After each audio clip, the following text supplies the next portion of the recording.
buenos días, queridos amigos y amigas. Estamos jueves 20 de febrero, ya casi finalizando esta semana de labores. Son las 6 en punto de la mañana y como siempre recordándoles a las personas que viven en la ciudad de Quito que la restricción vehicular de Hoy No Circula aplica para las placas 7 y 8. Así que tomen las precauciones del caso para que no tenga problemas con las autoridades. Comenzamos con esta información revisando nuestros titulares. Sean todos bienvenidos.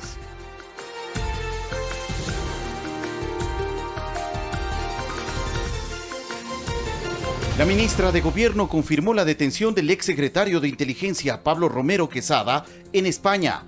Romero es requerido por la justicia ecuatoriana. El presidente de la República confirmó que los 5 estudiantes ecuatorianos que permanecían en la ciudad china de Wuhan fueron evacuados a Ucrania. Ecuador participará en las mesas de negociación con representantes del Departamento de Comercio de Estados Unidos para alcanzar un acuerdo comercial binacional el 14 y 15 de abril en Quito. El desarrollo de la minería legal y técnica tiene el respaldo del sector empresarial. Los proyectos Mirador y Fruta del Norte generaron recursos económicos y empleos en el país. Se presentó en la parroquia de Yoa, en la provincia de Pichincha, la política agropecuaria 2020-2030. Y en lo internacional, 11 muertos dejó un ataque terrorista en Alemania. El autor del hecho fue encontrado muerto.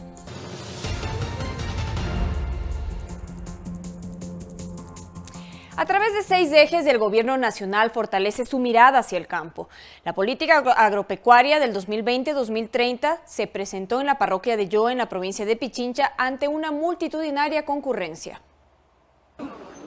La mirada ya estaba fijada en el campo, pero con esta política gubernamental, todo se fortalece. Los créditos, maquinaria, equipos, insumos, fungicidas, herbicidas, pesticidas que necesitan para que los campos produzcan, y si estos son orgánicos, muchísimo mejor todavía. El presidente Lenín Moreno estuvo en Yoa, donde no menos de 7.000 personas dedicadas al campo lo esperaban para conocer esta planificación, que cuenta con 6 ejes de acción. Primero es el fomento de la productividad y la calidad, el desarrollo, la orientación y el acceso a un mercado nacional más directo, la dotación de infraestructura, la política crediticia, servicios financieros que van ajustados a cada realidad. Aunque el objetivo principal es que esta programación determinada para 10 años tenga la continuidad necesaria. Tengamos un norte totalmente claro para el sector y que si el día de mañana viene otro ministro, viene otro gobierno, haya un camino ya un poco más claro. Desde las diferentes asociaciones reconocen este trabajo y por este motivo también esperan que dentro de estas políticas continúen la entrega de títulos de propiedad.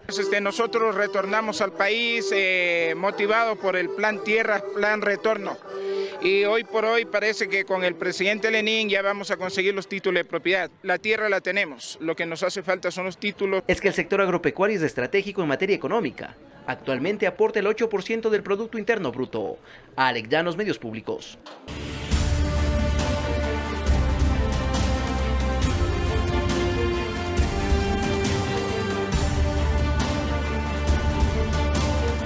Ecuador se prepara para las mesas de negociación que se realizarán el 14 y 15 de abril en la ciudad de Quito con el Departamento de Comercio de Estados Unidos para alcanzar un acuerdo comercial binacional. Que Ecuador necesita exportar más en 2020, que para ello serán pragmáticos en busca de abrir mercados y que se aprovecharán los mercados ya abiertos, señaló el ministro de Comercio Exterior Iván Montaneda, quien formó parte de la delegación que visitó Estados Unidos días atrás y que concretó la visita a Ecuador del Departamento de Comercio de Estados Unidos USTR por sus siglas en inglés, para establecer una ruta en pro de llegar a un acuerdo comercial. El 14 y 15 de abril vamos a recibir una alta comisión del USTR, que es nuestra contraparte en Estados Unidos. Regresará al Ecuador y sostendremos mesas técnicas de diálogo y esperamos que de esa reunión podamos tener fechas mucho más claras de cuáles serán los siguientes pasos.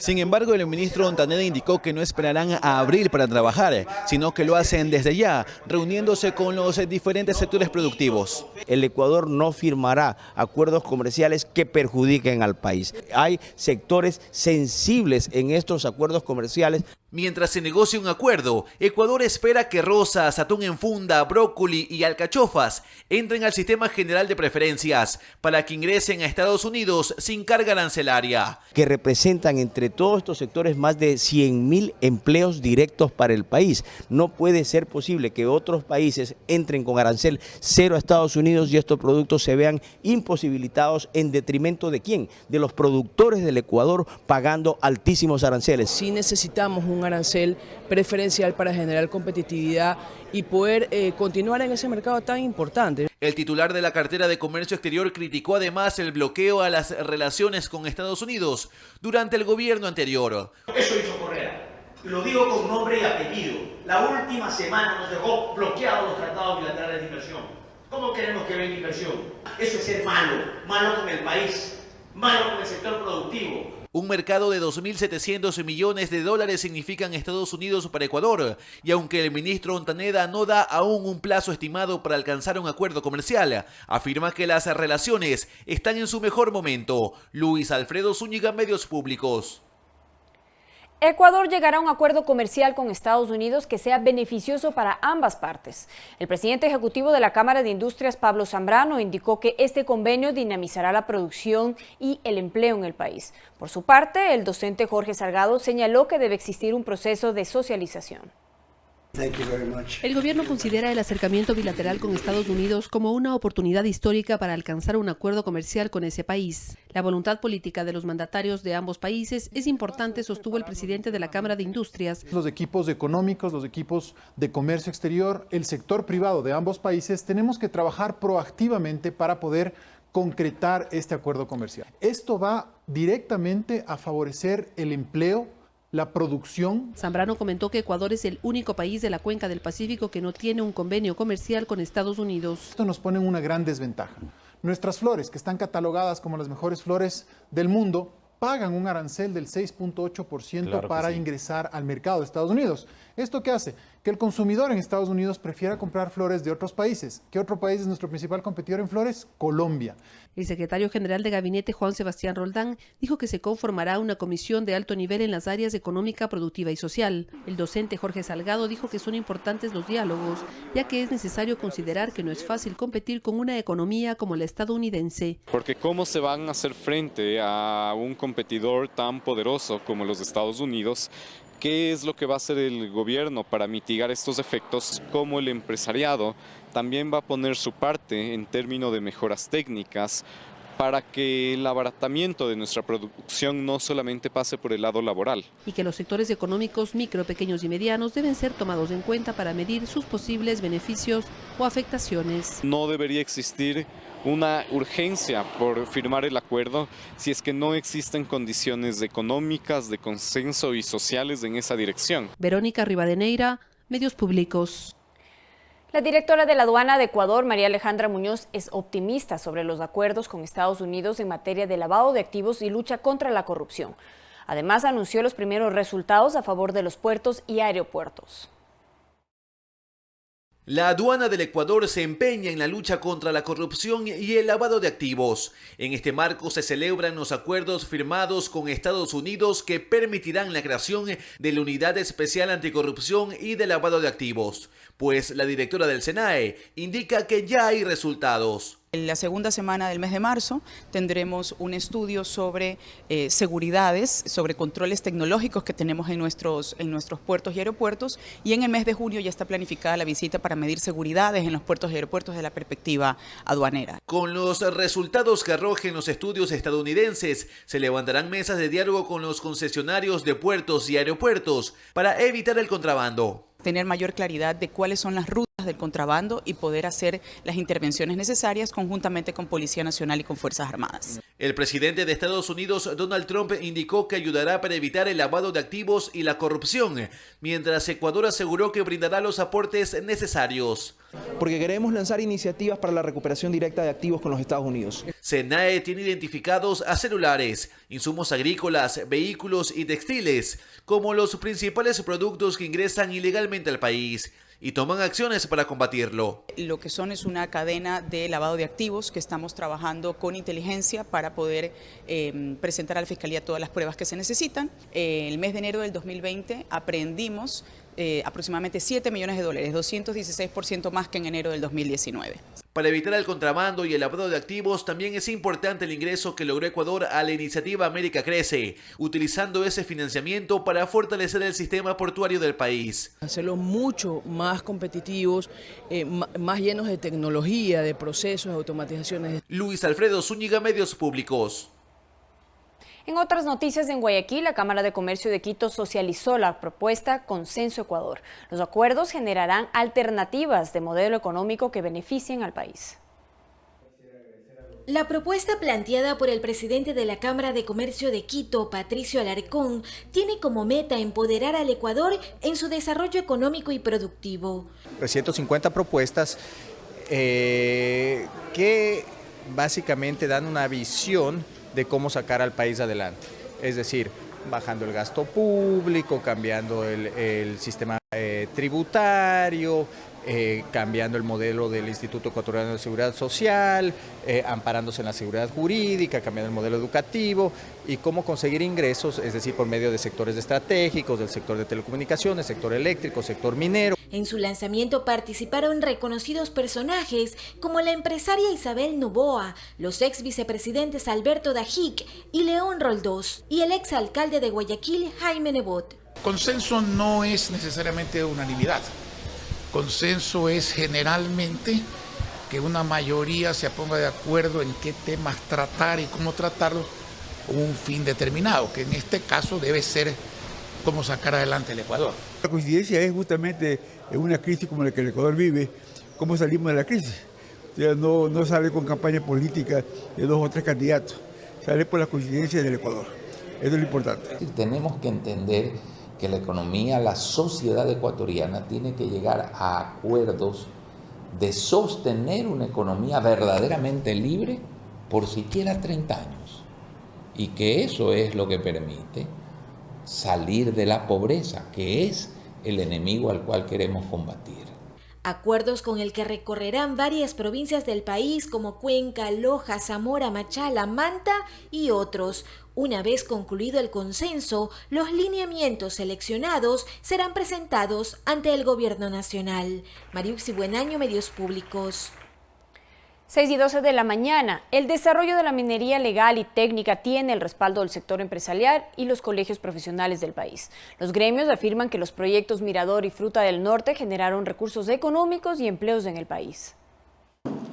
La Cámara de Minería de Ecuador asegura que la actividad genera actualmente 33.000 empleos directos en el Ecuador y que se esperan exportaciones hasta 2021 por más de 3.000 millones. Se prevé que hasta el año 2021, por concepto de exportaciones de oro, cobre, plata y otros metales, estas exportaciones van a alcanzar en el orden de los 3.200 millones de dólares.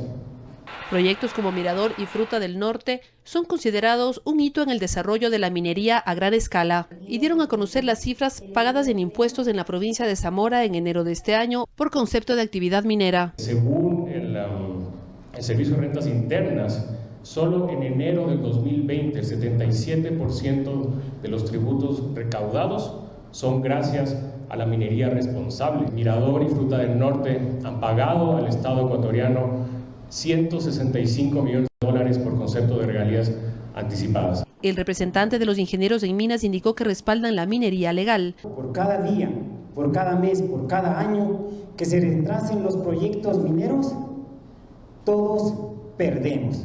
Pierde el Estado ecuatoriano al no ingresar recursos económicos, pierden las comunidades en sus desarrollos de infraestructura. Al momento, en manos de la Corte Constitucional está dar paso o no a la consulta popular para prohibir la minería en Azuay y que fue solicitada por el prefecto Yacu Pérez. Verónica Rivadeneira, Medios Públicos. Ecuador cuenta con una ley de pesca y acuacultura. El sector acuícola es uno de los beneficiados y sus representantes esperan que en los siguientes 6 meses estén listos los reglamentos. Como un hito histórico, el ministro de Producción, Comercio Exterior, Inversiones y Pesca, Iván Ontaneda, calificó la aprobación unánime en la Asamblea Nacional de la Ley de Pesca y Acuacultura. Una ley de pesca que esperamos ahora sí enmarque jurídicamente y legalmente y genere lo que estamos buscando como gobierno nacional. Una pesca sustentable, sostenible, histórico. Y la diferencia entre estar regulado por una ley y estar regulado por un acuerdo ministerial o por un reglamento que se modifica fácilmente por la vía del decreto es que no existe esa certeza jurídica, esas reglas claras.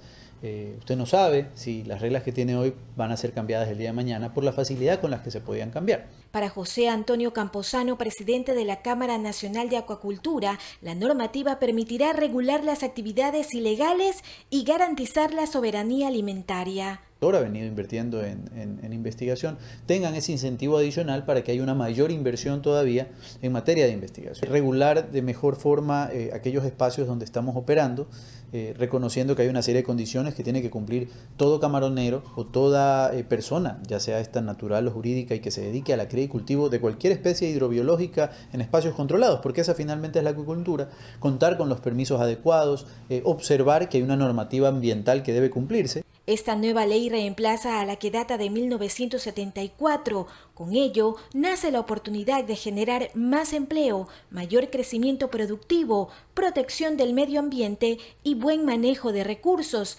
tanto en la pesca como en la acuacultura. El Ecuador sale ganando con la ley de pesca. Es uno de los requisitos importantes que la Unión Europea solicitaba, que se tenga un marco jurídico adecuado, que se tenga un régimen sancionatorio en contra de la pesca ilegal no reglamentada.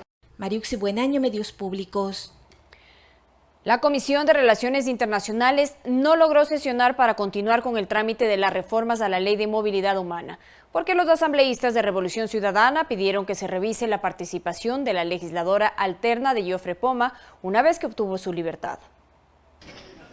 Luego de que un tribunal de la Corte Nacional de Justicia aceptara este martes la suspensión condicional de la pena del asambleísta Jofre Poma, en la Asamblea Nacional las reacciones sobre su situación tomaron fuerza, particularmente en la Comisión de Relaciones Internacionales, de la que es miembro Poma. Los asambleístas de la Revolución Ciudadana pidieron se revise la resolución del Consejo de Administración de la Legislatura referente a la titularidad de Nelly Andrade, alterna de Poma, pues consideran que una votación en la que participe Andrade, luego de la decisión judicial, podría incurrir en una ilegalidad, hecho que provocó que la sesión enfrente incidentes. Ya está notificado. Ya fue notificado. Usted es abogado, ya fue notificado. Como abogado, ahí está notificado. La propia resolución está estableciendo hasta cuándo. En medio de la discusión y luego de un largo silencio, Nelly Andrade calificó lo ocurrido como un show. No sé si lo de ustedes es capricho por tema político, porque les apuesto que si yo fuera correísta no estuvieran diciendo nada. Pero yo ya estoy diciendo porque si a ustedes les gusta un show, hagamos un show. La resolución del CAL señala que la actuación de Andrade deberá ser por el tiempo en que dure la privación de libertad, pero esperan que sea el propio CAL quien clarifique la situación. Voy a suspender la sesión por 30 minutos, voy a mandar en este momento una consulta al CAL para que podamos avanzar. ¿Les parece bien? ¿Les parece bien? Y cerramos ahí este tema. No obstante, un asesor de Jofre Poma presentó un documento a través del cual se pone en conocimiento de la Asamblea que se reincorporará a las actividades legislativas desde este jueves. Hoy ha salido ya de la cárcel, que no pesa sobre él ningún otro impedimento, así que se reincorpora las funciones. Pero el presidente de la legislatura dijo que primero espera la notificación desde la función judicial. Y debe ser el CAL quien, así como tomó una resolución inicial, analice y tome una resolución al respecto. Ella debe seguir entonces. Mientras tanto, la asambleísta Andrade debe seguir en funciones. Eduardo Córdoba, Medios Públicos. La ministra de Gobierno, María Paula Romo, confirmó la detención del exsecretario de Inteligencia Pablo Romero Quesada en España. Romero es requerido por la justicia ecuatoriana por la participación en el secuestro del político Fernando Balda, quien considera que la extradición del exfuncionario es fundamental en el proceso. La detención se produjo en España, donde Pablo Romero Quesada, exsecretario de Inteligencia en el gobierno de Rafael Correa, buscaba asilo político. El exfuncionario es requerido en Ecuador por su presunta participación en el secuestro al exlegislador Fernando Balda. Tenemos entendido que el día 17 de febrero, hace pocos días, se le negó el asilo político y además las autoridades españolas tuvieron conocimiento de un plan de fuga de Romero que estaba apoyado logística y financieramente por Rafael Correa. El gobierno ecuatoriano confirmó esta captura. La ministra María Paula Romo además detalló qué seguimiento se debe dar a una extradición solicitada por la Corte Nacional de Justicia. Corresponde que Interpol se comunique entre sí, es un mecanismo de cooperación entre policías. Luego corresponden las notificaciones entre cancillerías y la Corte Nacional de Justicia es quien hace los pedidos, estas órdenes. Pero el proceso no sería corto. Depende mucho de la defensa de Romero Quesada. Posiblemente la defensa de Romero ejerza una tutela para tratar de prolongar el proceso de extradición o tratar de pararlo. Y también por todo lo que representaría el retorno del exsecretario a un proceso que no ha avanzado precisamente por la ausencia de los principales investigados. Yo conozco de fuentes importantes que Romero le ha dicho a su círculo cercano allá en España que si a él lo llegan a traer al Ecuador, él va a cooperar con la justicia. Así, tanto la Corte Nacional como el Ministerio de Relaciones Exteriores son las instituciones directamente involucradas para lograr este cometido. Alex Llanos, Medios Públicos. En el sexto día de audiencia en el caso Sobornos 2012-2016, los magistrados que tramitan la causa conocieron el informe de la perfiladora criminal Alexandra Mantilla, quien identifica en el documento al expresidente Rafael Correa como el líder de una estructura criminal que se dedicaba a la obtención de aportes ilegales de empresas para las campañas de Alianza País para beneficiarse con contratos. El perito identificó el uso del lenguaje delincuencial en esta trama. En la continuación del juicio caso Sobornos 2012-2016, este miércoles la audiencia se centró en el trabajo de la perfiladora criminal Alexandra Mantilla, quien detalló su informe con el perfil criminológico de este hecho. La perito dijo en el sexto día de audiencia que identifica al expresidente Rafael Correa Delgado como cabecilla de una estructura criminal, quien junto al ex vicepresidente Jorge Glass organizó la entrega de aportes ilegales de empresas que luego se beneficiaron de contratos con el Estado. Durante su exposición, la perito Mantilla dijo que se cumplen los requisitos para determinar la existencia de una estructura criminal porque se cumplen 4 requisitos que son fundamentales: la colaboración de 2 o más personas, el ilícito buscó dinero y poder, la actividad se prolongó en el tiempo por 4 años y existió jerarquías y personas con tareas plenamente identificadas. El informe concluye además que esta estructura criminal usó, dice el informe, lenguaje delincuencial para identificar los aportes económicos ofrecidos, entregados o por entregar o completar. El vocero de la Fiscalía detalla la importancia de este peritaje. La perita concluyó además que las víctimas de este accionar ilegal son el Estado y todos sus ciudadanos. José Luis Ortega, abogado de uno de los procesados, desestimó este peritaje. Para él hay contradicciones, desnaturalizando así la experticia del equipo que hizo el informe con Alexandra Mantilla a la cabeza. Para hacer un perfil criminológico, primero tendría que existir un criminal. Y mientras no se juzgue a ningún ciudadano en este país y exista una sentencia condenatoria en contra de alguien, no puede llamárselo así. Gustavo García, también abogado de uno de los 21 involucrados, cree que este peritaje podría dar pie a otro tipo de delito que no es el que se juzga en este proceso legal. Yo creo que no le sirve para probar el delito del cual está acusando, le sirve para determinar de repente otro delito, no sé hasta qué punto sea viable el hecho de que se pueda cambiar el tipo. El juicio por el caso Sobornos continuará este jueves. Javier Ceballos, Medios Públicos.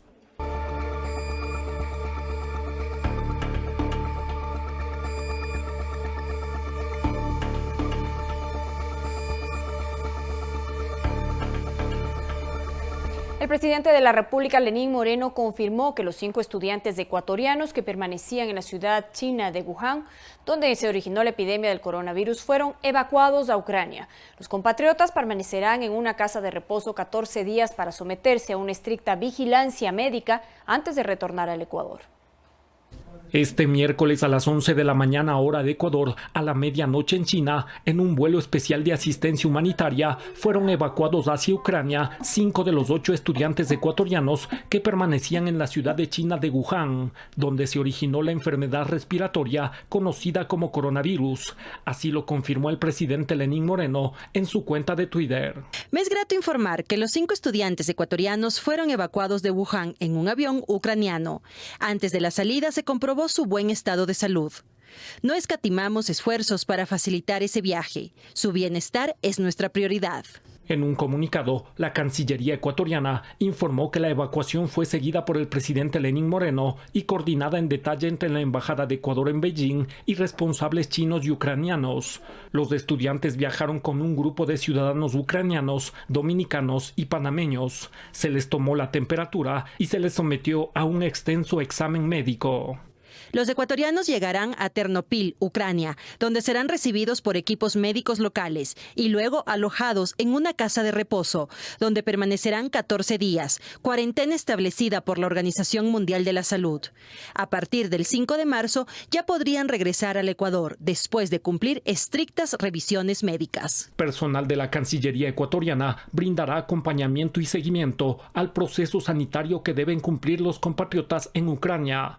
El retorno de los estudiantes a Ecuador se cumplirá de acuerdo a las medidas sanitarias en aplicación de los plazos y protocolos complementarios de la Organización Mundial de la Salud y del Estado ecuatoriano. Santiago Tello, Medios Públicos.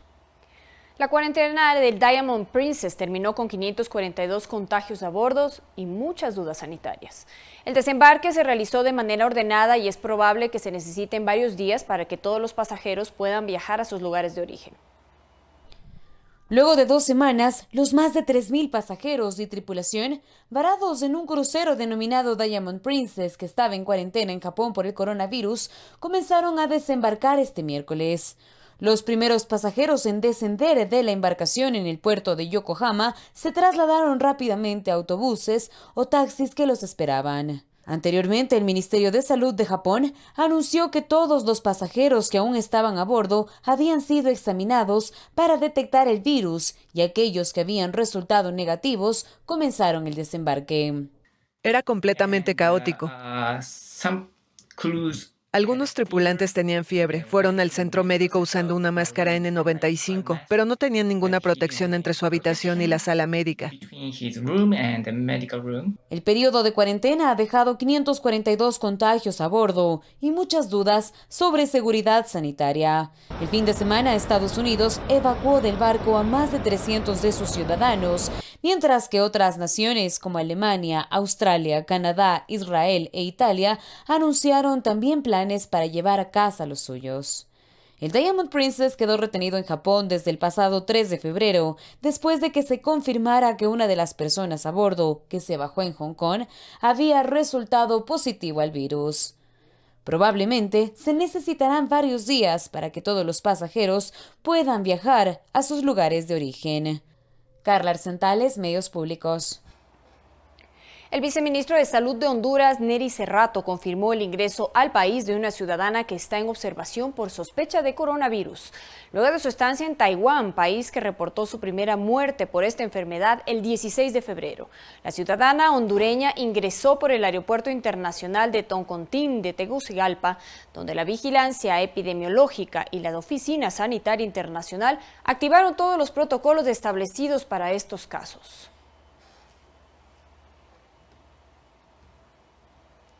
En este momento vamos a leer justamente lo que escribió la ministra de Gobierno María Paula Romo en su cuenta de Twitter y dice: esta noche en un operativo policial en el Carmen Manabí ha sido asesinado el cabo Nilo David Guillén Palma. Nuestros pensamientos y oraciones con la familia y compañeros del cabo Guillén. La policía de Ecuador acaba de detener al autor de los disparos.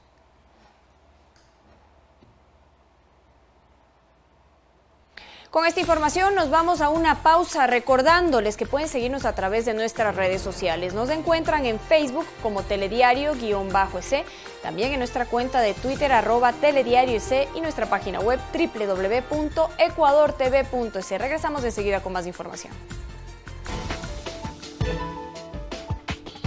Hoy, en Primera Impresión, Diego Caicedo, viceministro de Comercio Exterior, con quien hablaremos sobre las expectativas del acuerdo comercial con Estados Unidos y la visita oficial que mantuvo el primer mandatario en el país norteamericano. Carla Arellano, subdirectora ejecutiva de la Agencia Nacional de Tránsito ANT, para dialogar sobre los planes operativos y consejos de seguridad durante el feriado de Carnaval.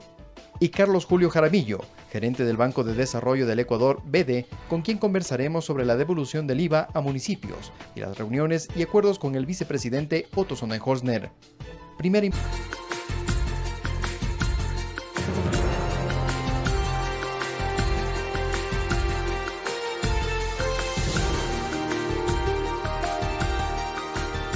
Retornamos con la información a Telediario. Gracias por seguir con nosotros. Vamos a hablar del ámbito de seguridad en nuestro país. Los ministros de Gobierno y de Defensa comparecieron ante la Comisión de Fiscalización de la Asamblea Nacional para ofrecer información sobre el trabajo en temas de seguridad y los controles migratorios. La ministra de Gobierno aclaró ante la Comisión de Relaciones Internacionales, donde se tramitan las reformas a la Ley de Movilidad Humana, que el gobierno no pretende impulsar una expulsión masiva de extranjeros. Todos los procedimientos judiciales tienen que ser individualizados. Nosotros no estamos buscando ningún procedimiento de deportación masiva y cada persona tiene que hacerse responsable de sus actos, no es una expulsión por nacionalidad. Otros temas relacionados con la seguridad interna del país fueron tratados en la Comisión de Fiscalización y se dio a conocer los resultados en los ámbitos de acción de las carteras de defensa y de gobierno. Pero una de las mayores preocupaciones de los comisionados giró en torno al ingreso de extranjeros. Sin embargo, el trabajo se ha visto limitado, dijeron, por decisiones de otras instancias del Estado. Recomendamos todos que se exija visa para el personal esencialmente de Venezuela y otros países, particularmente de Venezuela. El presidente de la República tomó esa decisión, pero ahí vino la falta de cooperación. En un día se eliminó por la defensora del pueblo.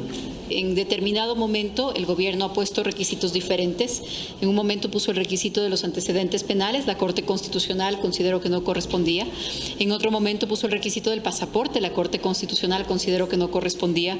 Y en este momento lo que se ha impuesto es el requisito de la visa, como sucede con varios otros países, lo que ha sido posible también en conexión con la denuncia del Ecuador del Tratado Constitutivo de UNASUR. Lo alcanzado en la visita a Estados Unidos también se explicó. Intercambio de información criminal, ayuda y cooperación mutua para la lucha contra el narcotráfico, capacitación de la Policía Nacional y apoyo en temas de ciberseguridad.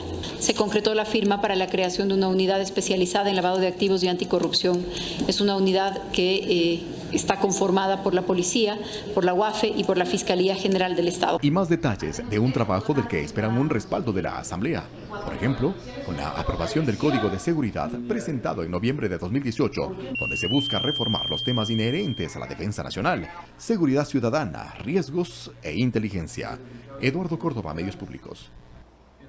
En Guayaquil se presentó el servicio complementario de auxilio inmediato del programa municipal Amiga Ya No Está Sola. 600 botones de pánico se entregarán a mujeres que se encuentren en riesgo de sufrir violencia o femicidio. Es un trabajo coordinado con todas las entidades de seguridad y control.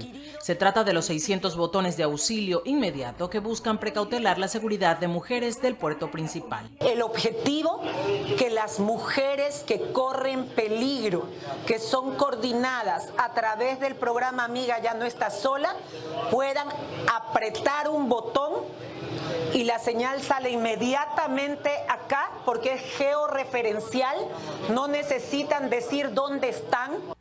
El monitoreo de los dispositivos se realizará 24/7 desde la Corporación de Seguridad Ciudadana, donde a través de un mapa se registra la ubicación del botón.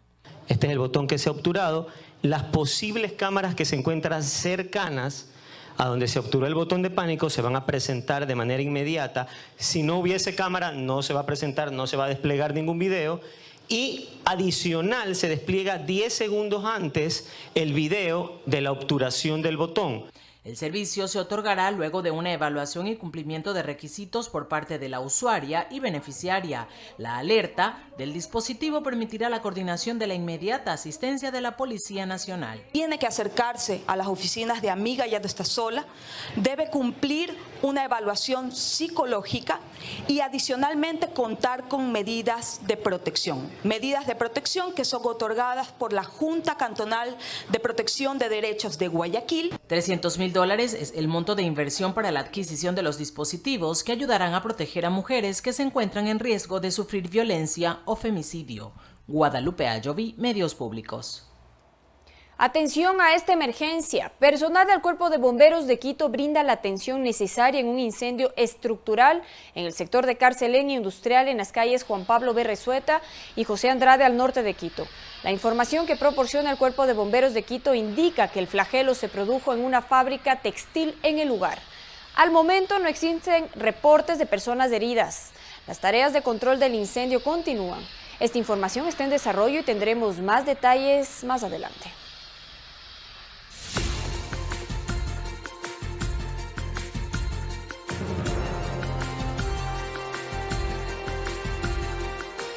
En temas internacionales, las autoridades mexicanas anunciaron a través de Twitter que los presuntos responsables del femicidio de Fátima Cecilia fueron detenidos, quienes fueron identificados como Mario Alberto Reyes Nájera y Gladys Giovanna Cruz Hernández, fueron capturados con el apoyo de la Guardia Nacional y la Policía Local.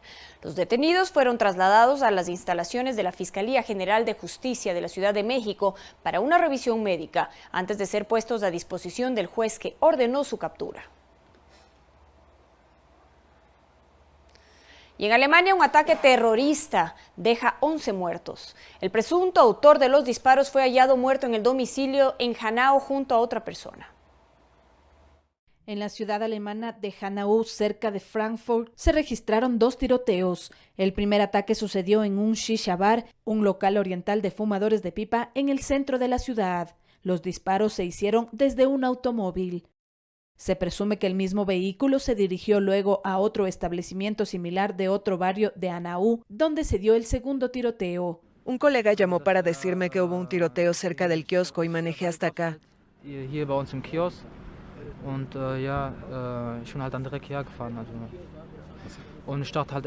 Pensé que mi padre pudo ser afectado y también mi hermano menor. Ellos corren en el kiosco. Luego los vi. Por supuesto estaban horrorizados, estaban llorando, todos estaban en shock. El presunto autor de los disparos, un hombre de 43 años y de nacionalidad alemana, fue hallado muerto junto al cadáver de su madre de 72 años en su domicilio. Estas 2 muertes más las víctimas del tiroteo sumarían 11 víctimas mortales en un balance provisional. Según la Fiscalía General, hay indicios de que el atacante tenía un perfil de ultraderechista. Fernanda de la Bastida, Medios Públicos. El Fondo Monetario Internacional afirmó que la deuda pública argentina no es sostenible, por lo que los acreedores privados de la misma deberán hacer una contribución apreciable para subsanar este problema. El informe fue difundido este miércoles por un equipo de expertos del FMI que permaneció en el país durante una semana, en reuniones con funcionarios de gobiernos de Alberto Fernández. Los tenedores de los bonos argentinos estaban a la espera de las conclusiones y recomendaciones de la misión sobre la situación de Argentina, que vive una severa crisis económica. En Inglaterra, una mujer de 53 años fue intervenida para extraer un tumor localizado en su cabeza. El procedimiento médico se lo realizó mientras la paciente tocaba un violín para confirmar que ninguna de sus funciones motrices resultaran afectadas. Dagmar Turner, una violinista de 53 años, integrante de la Orquesta Sinfónica de la isla de Wight, ubicada al sur de Inglaterra, fue diagnosticada de un tumor cerebral de crecimiento lento en 2013. Turner decidió someterse al procedimiento quirúrgico una vez que el tumor se desarrolló dentro de su cabeza, pero con una petición: que ella pueda tocar el violín mientras era operada. La intervención se llevó a cabo el mes pasado en el Hospital King College de Londres, pero su video se publicó en las últimas horas, dando la vuelta al mundo.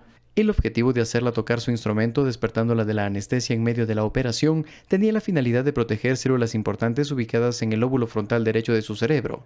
Son encargadas de controlar, entre otras cosas, la mano izquierda, esencial para tocar el violín. Los cirujanos desarrollaron una técnica que les permite verificar en tiempo real la actividad de las áreas del cerebro responsables del movimiento de las manos, y que estos no se vieran afectados durante el procedimiento quirúrgico. La paciente agradeció al equipo médico por haber hecho todo lo posible para no afectar su movilidad y que ella siga desempeñándose como integrante de la Sinfónica, actividad que le apasiona. Su mayor miedo era no poder seguir interpretando música con sus manos. Según el reporte médico, la intervención permitió que el 90% del tumor fuera extirpado.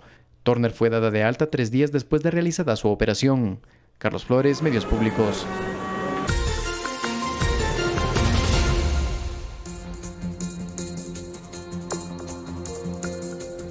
Siete de la mañana, 45 minutos. Les contamos que el municipio de Quito analiza la posibilidad de llevar a votación en las elecciones de 2021 la aprobación del Estatuto Autonómico de la ciudad. Se presentó el primer borrador de este instrumento jurídico que tiene por objetivo la independencia económica y política de la capital. ¿Cómo vemos a futuro a la ciudad de Quito?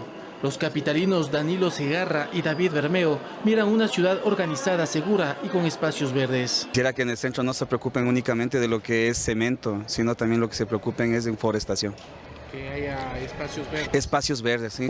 La gente necesita trabajar. También sería en un lugar ordenado, un lugar adecuado. Para que este tipo de anhelos de los quiteños se conviertan en realidad, se necesita más organización política, económica, social y sobre todo, lograr una independencia financiera de la ciudad. Para alcanzar este objetivo, se necesita aprobar el Estatuto Autonómico de la Capital, un instrumento jurídico que debe regir a un distrito metropolitano según lo dispone la Constitución de Montecristi de 2008. Así lo indicó Omar Ceballos, concejal metropolitano. Pero luego, cuando ya la Constitución de la República en 2008 clasifica a las regiones de los distritos metropolitanos, se hacía urgente que se apruebe un estatuto autonómico. Este documento se lo viene elaborando. Por tal razón, el martes 18 de febrero, el alcalde Jorge Yunda y su asesor, el urbanista Fernando Carrión, presentaron un borrador preliminar que deberá pasar a la fase de socialización con la ciudadanía y organizaciones de la sociedad civil. Hemos pedido al alcalde ayer, de manera particular, he pedido que ya nos diga cuál va a ser el procedimiento de socialización para ver en qué tenemos que ver los concejales, cómo ayudamos a esta socialización, de manera que se dé unos plazos perentorios. En esta fase se elaborará el borrador definitivo, cuyo texto debe ser aprobado por el Consejo Metropolitano y posteriormente presentado a la Corte Constitucional para que emita su criterio. Si el dictamen es favorable, el Consejo Nacional Electoral tendrá 45 días para pronunciarse sobre la convocatoria a plebiscito para que la ciudadanía apruebe el estatuto. Tendrá que aclararse alguna de las acciones que se tenga de elecciones y evidentemente lo más apropiado podría ser que vayan a las elecciones de febrero del próximo año. El primer borrador plantea temas como la indivisibilidad del Distrito Metropolitano de Quito, un nuevo reordenamiento territorial que establece que la ciudad cuente con un alcalde mayor y alcaldes menores, entre otras propuestas que deberán ser analizadas, ratificadas o modificadas en el periodo de socialización. Juan Carlos Figueroa, Medios Públicos. 7 de la mañana, 47 minutos. Vamos a dar lectura a un último mensaje que se ha publicado en la cuenta de Twitter del Cuerpo de Bomberos de la ciudad de Quito para informarnos sobre el incendio estructural que se registró al norte de la capital, en el sector de Carcelén Alto, en las calles Juan Barrezueta y José Andrade.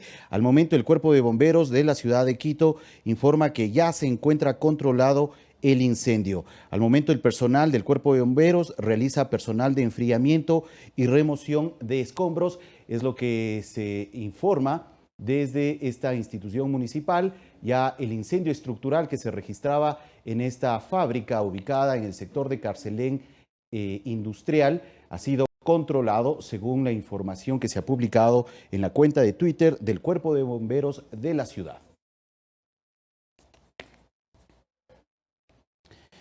Vamos con más noticias. En la ciudad de Guayaquil, el Instituto de Neurociencias implementa la consulta virtual. El objetivo es atender de manera efectiva a pacientes subsecuentes, priorizando a los adultos mayores y personas con discapacidad.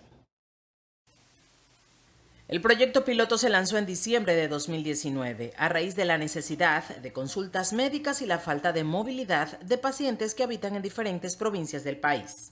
Y los pacientes llegaban aquí, los familiares sin el paciente pues no los podían traer y los pacientes no pueden estar sin medicamentos.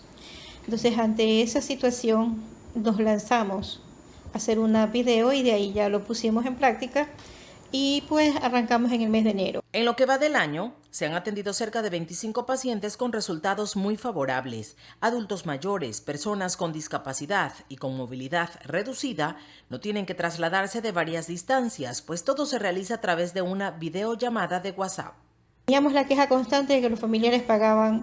Le pongo un ejemplo claro, alguien que venía de la provincia de Bolívar y gastaba $140 el flete de la camioneta donde traían al paciente. ¿Ya? Solo para venir por 20 minutos, 30 minutos de consulta.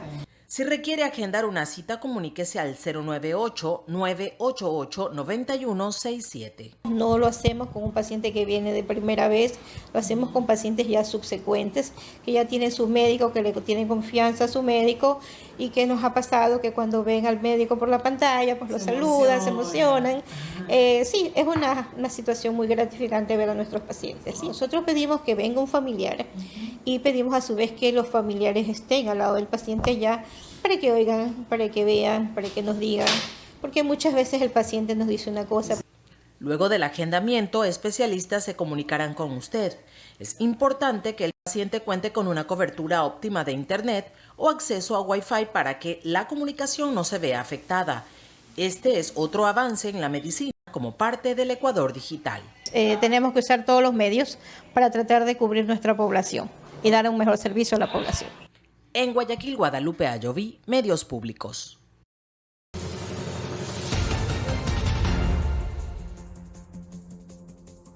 Noticias internacionales. Detenidos en México los 2 presuntos homicidas de la niña Fátima, de 7 años de edad.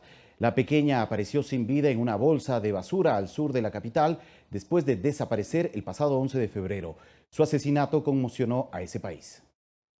Las autoridades mexicanas informaron de la captura de 2 presuntos responsables del femicidio de la niña Fátima, quien fue hallada muerta la semana pasada después de desaparecer el 11 de febrero. Los detenidos, identificados como Mario Alberto Reyes Nájera y Gladys Giovanna Cruz Hernández, fueron trasladados a las instalaciones de la Fiscalía General de Justicia de la Ciudad de México para una revisión médica, antes de ser puestos a disposición del juez que ordenó su captura. De acuerdo con las primeras investigaciones, se presume que una mujer identificada como Giovanna N. sacó a la pequeña del colegio Enrique Repsamen y la llevó a una casa que rentó en la calle San Felipe de Jesús en la colonia San Felipe. Los avances indican que una mujer y otro hombre presuntamente agredieron a la menor y luego la asesinaron. Fernanda de la Bastida, Medios Públicos. El Fondo Monetario Internacional afirmó que la deuda pública de Argentina no es sostenible, por lo que los acreedores privados de la misma deberán hacer una contribución apreciable para subsanar ese problema. El informe fue difundido este miércoles por un equipo de expertos del FMI que permaneció en el país durante una semana en reuniones con funcionarios del gobierno del presidente Alberto Fernández. Los tenedores de bonos argentinos estaban a la espera de las conclusiones y recomendaciones de la misión sobre la situación de Argentina, que vive una severa crisis económica. Un ataque terrorista deja en Alemania 11 personas fallecidas. El presunto autor de los disparos fue hallado muerto en un domicilio de Hanau, junto a otra persona. En la ciudad alemana de Hanau, cerca de Frankfurt, se registraron 2 tiroteos. El primer ataque sucedió en un shisha bar, un local oriental de fumadores de pipa en el centro de la ciudad. Los disparos se hicieron desde un automóvil. Se presume que el mismo vehículo se dirigió luego a otro establecimiento similar de otro barrio de Hanau, donde se dio el segundo tiroteo. Un colega llamó para decirme que hubo un tiroteo cerca del kiosco y manejé hasta acá.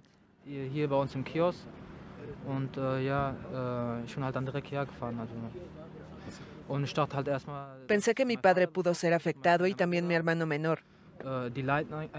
Ellos corren en el kiosco. Luego los vi. Por supuesto estaban horrorizados, estaban llorando, todos estaban en shock. El presunto autor de los disparos, un hombre de 43 años y de nacionalidad alemana, fue hallado muerto junto al cadáver de su madre de 72 años en su domicilio. Estas 2 muertes, más las víctimas del tiroteo, sumarían 11 víctimas mortales en un balance provisional. Según la Fiscalía General, hay indicios de que el atacante tenía un perfil de ultraderechista. Fernanda de la Bastida, Medios Públicos. Y las autoridades panameñas decomisaron 5 toneladas de droga a bordo de un artefacto semisumergible de fabricación casera en una operación en la que fueron detenidos 4 ciudadanos de Colombia. La incautación del alcaloide, la primera del país en ese tipo de vehículos, se produjo al norte de la provincia caribeña de Bocas del Toro, a más de 300 kilómetros al noroeste de la ciudad de Panamá. Y en Egipto, mujeres que no cuentan con un documento de identidad acceden a uno gratis a través del programa Iniciativa de Ciudadanía fundado en el año 2012 por la Organización de Naciones Unidas. El proceso se realiza en las oficinas móviles que en los últimos años beneficiaron a 192.000 personas. 5 millones de mujeres en Egipto, que representan el 11% de la población de ese país, no poseen un documento de identidad, según información de la Organización de las Naciones Unidas. Por ello, desde 2012, ONU Mujeres desarrolla el proyecto Citizenship Initiative o Iniciativa de Ciudadanía para otorgarles de manera gratuita un documento de identidad. Sin este requisito, las mujeres musulmanas no pueden hacer la peregrinación a la Meca o Hajj, uno de los 5 pilares del Islam que todo creyente debe realizar obligatoriamente por lo menos una vez en la vida.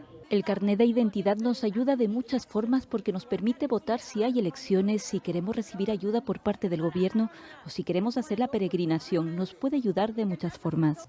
El proceso empieza cuando las mujeres interesadas se registran en las distintas ONGs que colaboran, acceden a una base de datos y cuando se superan las 150 solicitudes, se pone en marcha el protocolo para instalar una oficina móvil como la que actualmente atiende a decenas de mujeres en el pueblo de Gafra.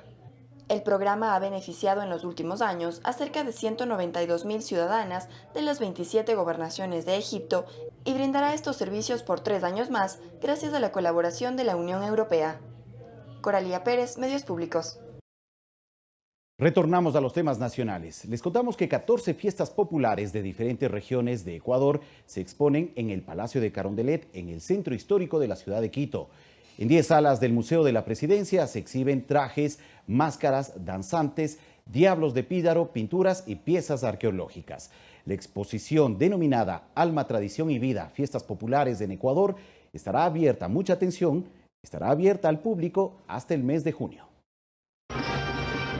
Los Diablos de Píllaro, el Taita Carnaval, la Mama Negra, danzantes, payasos y música nacional llenan de alegría el Palacio de Gobierno.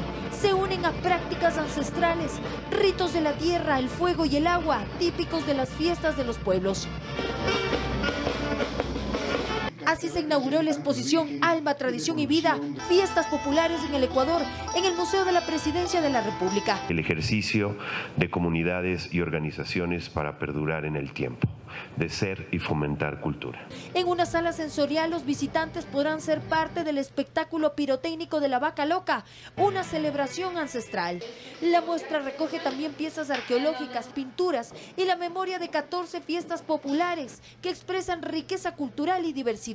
Se pueden ver los carnavales de Bolívar, Cañar, Chimborazo, Pichincha, Ambato y los Diablos de Píllaro, el Día de los Inocentes y los Años Viejos. En esta exposición han participado museógrafos, han participado fotógrafos e investigadores que nos han ayudado pues a escoger las piezas que creemos no más importantes, porque todas son importantes, pero que a lo mejor simbolizan de mejor manera aquello que estamos tratando de exponer. 100 bienes culturales y patrimoniales que fomentan la diversidad de manifestaciones ancestrales ecuatorianas. En las 10 salas del complejo presidencial se expone gastronomía, trajes e indumentaria de la Semana Santa, el Inti Raymi, del Corpus Christi, de San Pedro y San Pablo de Manabí, el Rodeo Montubio, la Fiesta del Yamor, la Mama Negra, la Fiesta de la Chonta, el Pase del Niño, la Fiesta de San Martín y el Día de los Difuntos. La exposición estará abierta al público hasta finales de junio. Para ingresar puede llamar al 3827-000, extensión 7150 y 7103. Los horarios de atención son de martes a domingo de 9 a 17 horas. Valeria Villarroel, Medios Públicos. Muy bien, la invitación está hecha a visitar entonces durante este feriado, sobre todo el Palacio de Carondelet, y conocer esta muestra que refleja la identidad y la cultura de nuestro país. Finalizamos Telediario. Enseguida viene Más Cerca con Carla Larrea. Que tengan un buen día.